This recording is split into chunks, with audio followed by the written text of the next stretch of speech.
7 is a number signifying completeness. It had great significance to the Jews of Jesus' time.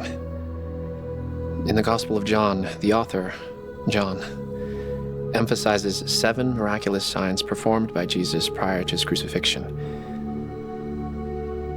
I'm the most qualified person to tell this portion of Jesus' story. I was the 7th of the miraculous signs.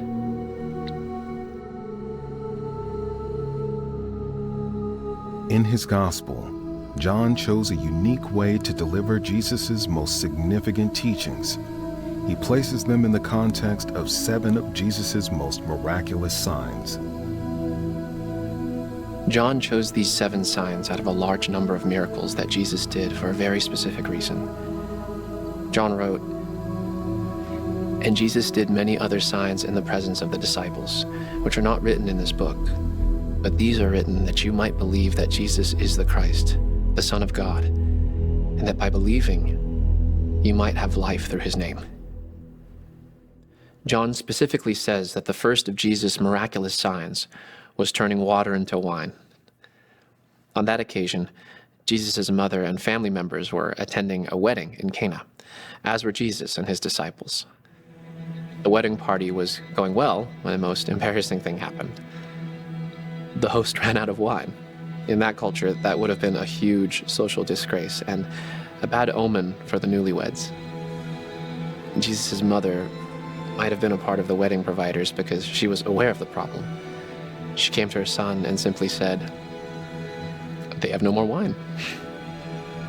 Jesus seemingly wanted to stay uninvolved, but like a good mother and friend, Mary told the nearby servants, "Do as he says."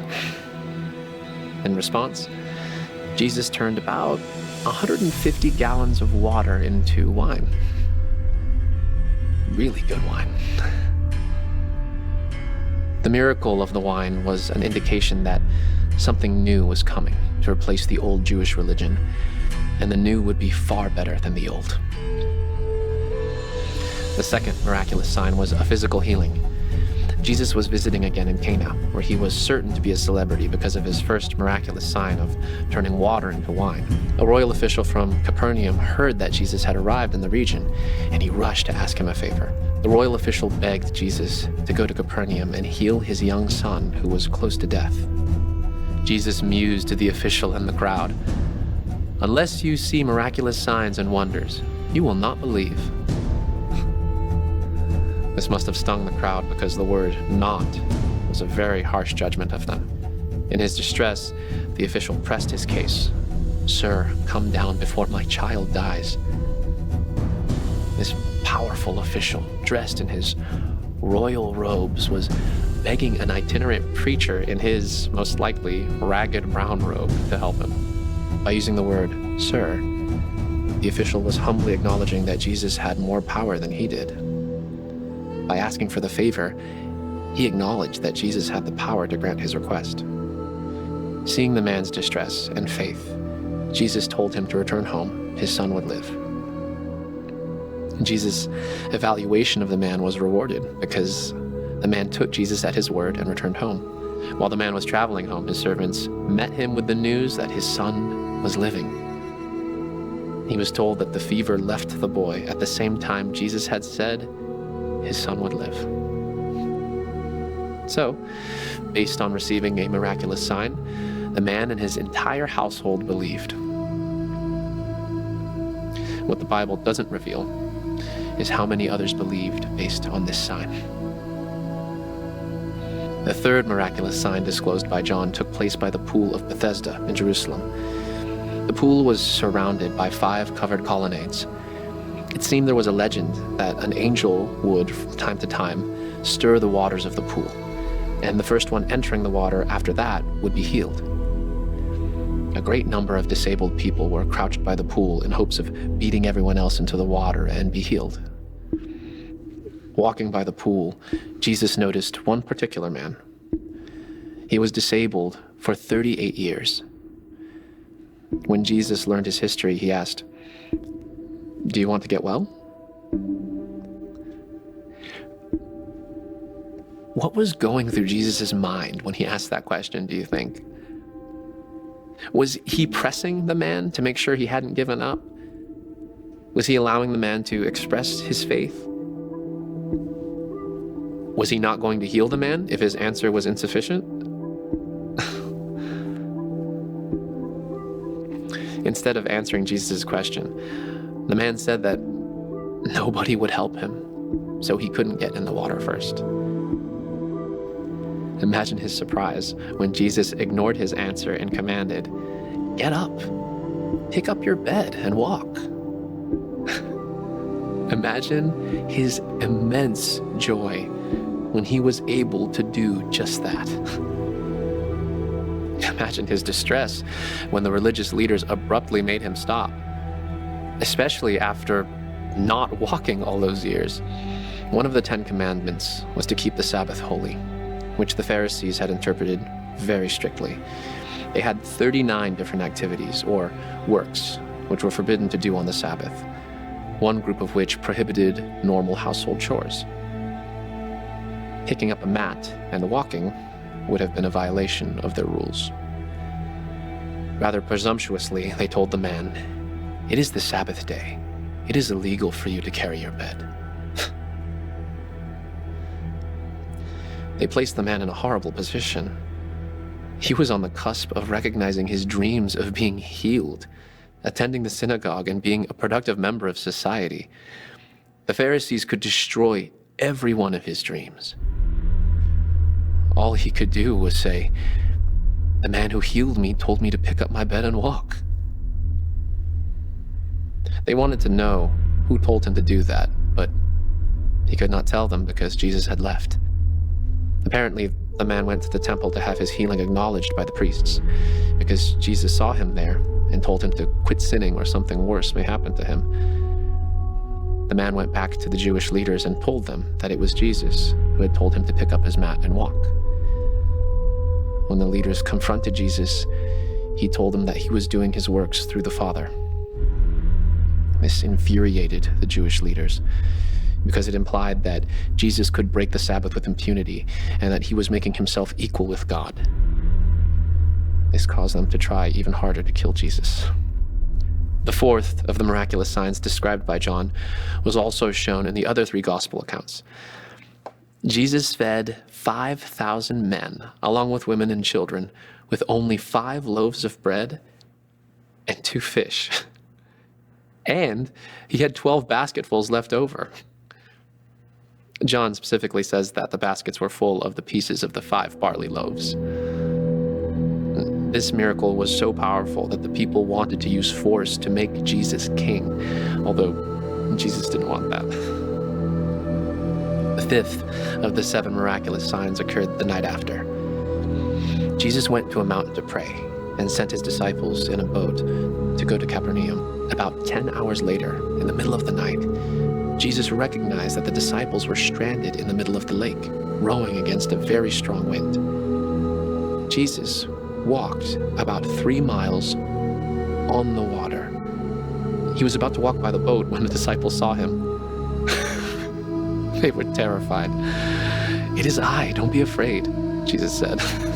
When he climbed in the boat with them, the wind died down immediately.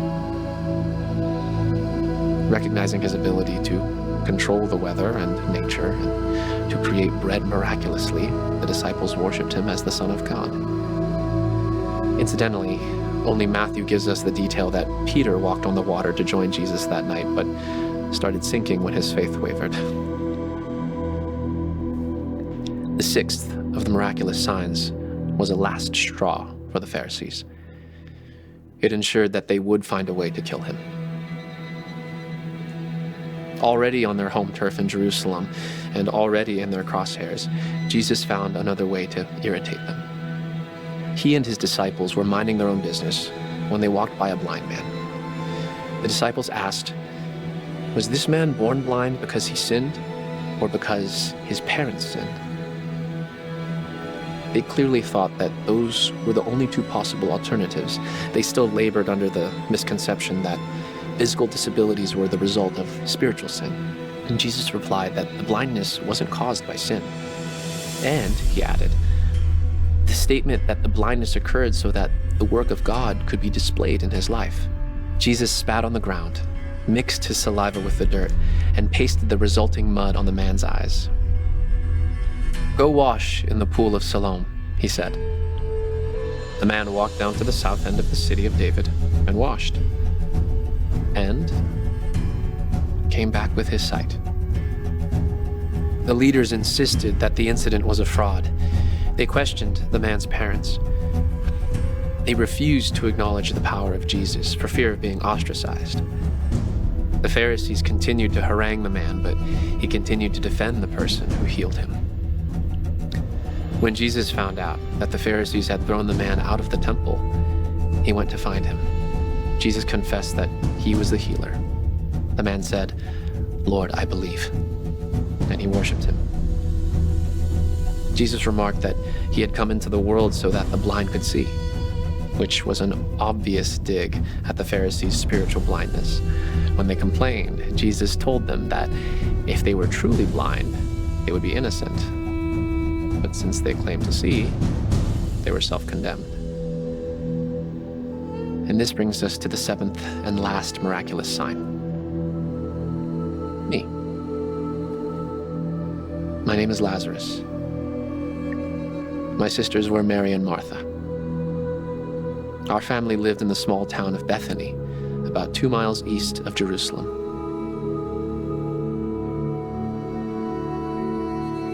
Jesus was our best friend, and he loved us deeply. One day I became extremely ill. My sisters sent word to Jesus that the one he loved was sick. And Jesus was quite a distance from our house, and when he received word, he said that God and he would be glorified through the sickness. And he stayed where he was for 2 more days. In that period of time, I died. Then I was buried in a tomb. Jesus told his disciples I had died, and that now it was time to go visit me. When Jesus arrived, I had been in the tomb for 4 days. My quick-tempered sister Martha chastised Jesus for not coming sooner to heal me. He finally got her to admit that he was the Christ, and she realized he had the power over death. She brought Mary to see Jesus, and they all wept over the sadness of my death. Jesus asked that they take him to the tomb and commanded them to roll away the stone from the entrance. Martha, ever the bold one, said, "Lord, he has been in there for 4 days. He stinks." Jesus reminded her to believe. They took away the stone. Jesus prayed and shouted at me, "Lazarus, come out of the tomb."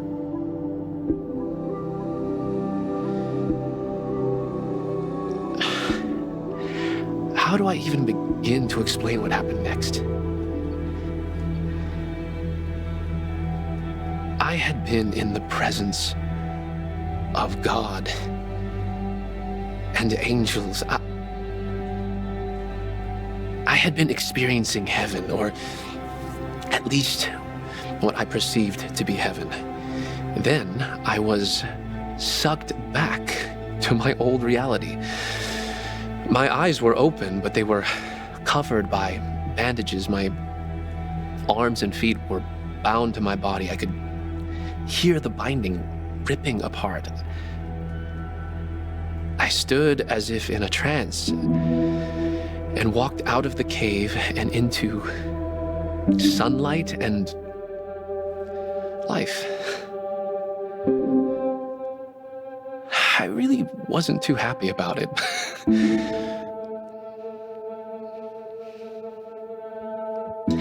But how could I complain when it made my sisters so happy?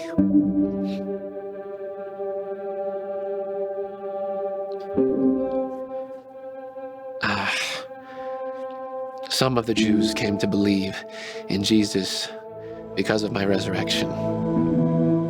Others wanted to kill me, along with Jesus, to hide all evidence of him being the Messiah. My healing sealed the deal for the Pharisees. Jesus would have to die soon. 7 miraculous signs.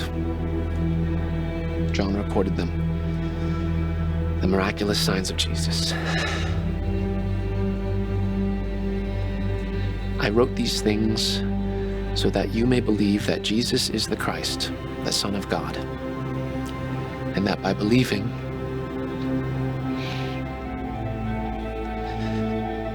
you might have life through his name.